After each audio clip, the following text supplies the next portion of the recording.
15 साल का रिकॉर्ड आज बीजेपी ने तोड़ दिया है दोस्तों। 15 साल से जो बहन जी की सरकार थी यानी कि टीएमसी की सरकार थी पश्चिम बंगाल में, आज बहुत बड़ा उलटफेर देखने को मिला है। बीजेपी ने वो रिकॉर्ड आज तोड़ दिया है। बीजेपी आज पूर्ण बहुमत के साथ पश्चिम बंगाल में सरकार बनाने जा रही है। नमस्कार दोस्तों, आप सभी का स्वागत है हमारे यूट्यूब चैनल पर एवं फेसबुक पेज पर।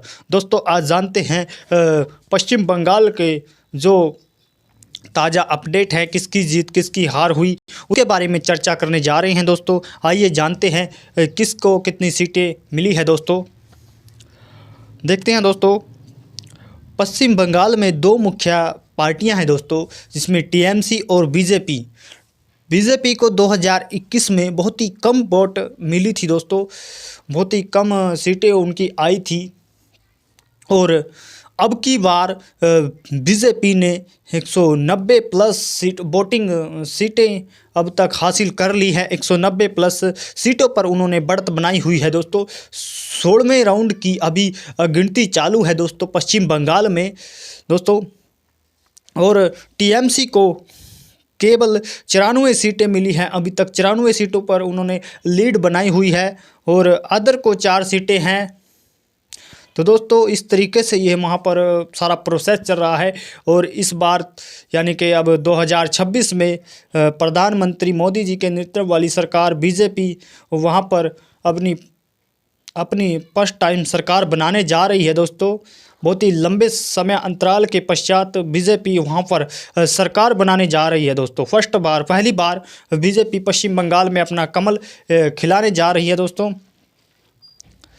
तो दोस्तों क्या कारण रहे, क्यों बीजेपी वहाँ पर जीत पाई और टीएमसी की क्यों हार हुई, इसके कारण देखते हैं दोस्तों।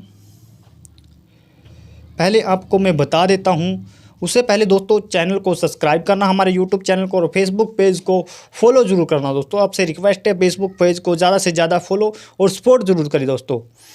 और उसी के दोस्तों अपना मत हमें बताएं कि पश्चिम बंगाल में ये ठीक हुआ या नहीं हुआ, किसकी सरकार बननी चाहिए थी आपके अकॉर्डिंग। ये हमें अपना सुझाव ज़रूर दें। इस इलेक्शन पर आपका क्या सुझाव है दोस्तों, हमें अपनी राय ज़रूर दें कमेंट में। उसी के साथ फेसबुक पेज को फॉलो ज़रूर करें दोस्तों। 294 कुल टोटल सीटें थी वहाँ पर पश्चिम बंगाल में, जिसमें से 293 सीटों का रिज़ल्ट आज मतगणना शुरू है दोस्तों। आज सुबह 8 बजे से मतगणना स्टार्ट थी दोस्तों। और एक सीट जो पर 70 शिकायतें चुनाव आयोग को प्राप्त हुई थी कि इस पर हेराफेरी की गई है, उस पर दोबारा रीपोलिंग 21 मई को होगी और 24 मई को उसका रिज़ल्ट घोषित कर दिया जाएगा दोस्तों। अब जान लेते हैं टीएमसी जो इतने बड़े बड़े दावे कर रही थी, बहुत ही उबड़ खाबड़ से बयान दे रही थी, उन बयानों का क्या हुआ।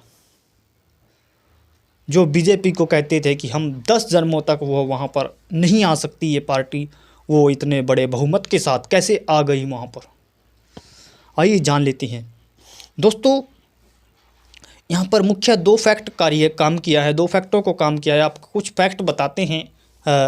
जैसे कि सबसे बड़ा फैक्ट है, यहाँ पर 91-95 लाख वोटर्स आईडी कार्ड दी जाती है, वोटिंग कार्ड दी जाती हैं चुनाव आयोग द्वारा। फर्स्ट तो ये था जो जाली बताई जा रही हैं, जो 95 लाख वोटें काटी गई थी, 91 लाख वो जाली या अवैध वोटर कार्ड्स बताए जा रहे थे, उनको काट दिया गया है। फर्स्ट तो ये रीज़न हो सकता है। सेकंड, सिक्योरिटी का जो रीज़न है, वहाँ पर आए जो बीते वर्षों में जो इलेक्शन करवाए जाते थे, उन इलेक्शनों में इतनी सिक्योरिटी नहीं मिल सकती थी। आम आदमी वहाँ पर राहत फील नहीं करता था, यानी कि सुरक्षित फील नहीं करता था, जिसके कारण लोग कम वोटिंग करते थे, डर के माहौल में वोटिंग करते थे। और वो डर ख़त्म बीजेपी सरकार ने कर दिया है। वहाँ पर 2,40,000 सीआरपीएफ जवानों को वहाँ पर उतार दिया है मैदान में पश्चिम बंगाल में, और सिक्योरिटी पूरी तरह दी गई है। उसी के साथ पश्चिम बंगाल की जो पुलिस फोर्स है उसे भी वहाँ पर उतारा गया है। तो तब जाकर के यहाँ पर 92 से 93% वोटिंग हुई है, बहुत ही ज़्यादा वोटिंग हुई है दोस्तों। बीते कुछ वर्षों पहले बहुत ही डिफरेंस वोटिंग में आया है, बहुत बढ़ चढ़ कर लोगों ने वोटिंग की है, क्योंकि सुरक्षित फील किया है लोगों ने अब की बार। तो दोस्तों ये फैक्टर रह सकते हैं। उसके अनुसार कुछ फैक्टर ये भी हैं कि जो टीएमसी हैं, टीएमसी के कार्यकर्ता हैं या जो भी कुछ भी दल हैं, जो उन्होंने ऐसा माहौल बनाया हुआ था कि लोग सुरक्षित फील नहीं करते थे, उनको डराया धमकाया जाता था या दबदबा कायम किया जाता था वोटर्स के ऊपर। वो अब दबदबा वहाँ नहीं रहा, वो दबदबे का चक्कर समाप्त कर दिया गया सीआरपीएफ जवानों द्वारा, और लोगों ने पूरा बढ़ चढ़कर जहाँ उन्होंने वोटिंग करनी थी वहाँ वोटिंग की। और दूसरा कारण है कि लोग दो भागों में बटने जा रहे थे दोस्तों, उनके बीच में भावनाएं अलग अलग आ रही थी। इस भावनाओं ने भी अलग अलग होने से पूरा जन समर्थन बीजेपी को दिया है, क्योंकि लोग अब इस सरकार से तंग आ चुके थे, टीएमसी से, इस सरकार से तंग आ चुके थे दोस्तों, परेशान थे, इसलिए उन्होंने बीजेपी को चुनना ठीक किया है दोस्तों, बीजेपी को स्वीकार लिया है, बीजेपी को चुना है दोस्तों। पहली बार इतिहास में सबसे पहली बार बीजेपी पश्चिम बंगाल में सरकार बनाने जा रही है, और वो भी पूर्ण बहुमत के साथ सरकार बनाने जा रही है। इसके पीछे ये मुख्य कारण रहे, और क्यों ममता बनर्जी की पार्टी इतनी पिछड़ गई, इन कारणों पर भी हम विस्तार से चर्चा करेंगे। अपनी एक स्पेशल वीडियो इसके लिए आपके बीच में लेकर के आएंगे।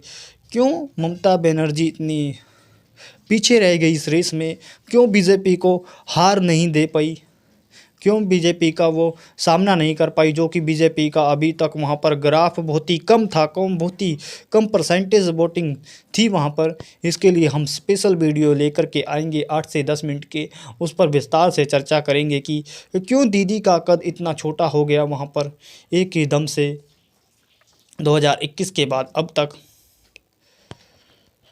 तो दोस्तों आपके लिए ये वीडियो हम लेकर के आएंगे दोस्तों। इस इलेक्शन प्रोसेस के बारे में, पश्चिम बंगाल के बारे में 2 शब्द ज़रूर बताएं कि आपकी क्या राय है, क्या ये सही हुआ जो बीजेपी पार्टी आई वहाँ पर, या टीएमसी पार्टी ही आनी चाहिए थी पश्चिम बंगाल में, कौन बेस्ट था पश्चिम बंगाल के लिए? आप अपनी राय ज़रूर देना, और हमारे चैनल को सपोर्ट ज़रूर करना, फेसबुक पेज को फॉलो ज़रूर करना, और हमारे दोस्तों फेसबुक पेज के वो डिस्क्रिप्शन में जा कर के यूट्यूब चैनल को सब्सक्राइब ज़रूर करना। धन्यवाद दोस्तों।